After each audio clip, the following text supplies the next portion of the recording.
Ja od bura masuna migosi Peter Masara sani wachoni Ruto kono nyiso manendo ma en lor makare ne jatende migosi Uhuru Kenyatta sama bende koro ne odhi limbe mag pinje ma oko. Masara no wachoni gima kama indien ranyisi makare Ruto ko bedo jatelo mar piny ni endi to nyalo bedo ng'ano endo bende nyalo sando ganda yo endo moko ni kare.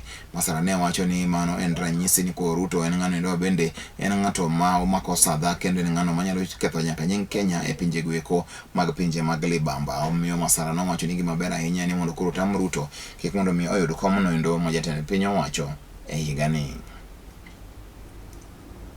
Raila has really struggled for this country and is the suitable candidate for that position come August 2022.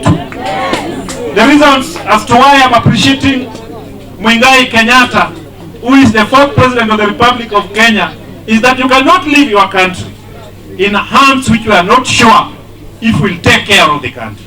Yes. We know very well the character of the deputy president, and we know how he has managed his resources and the offices where he has been trusted to manage.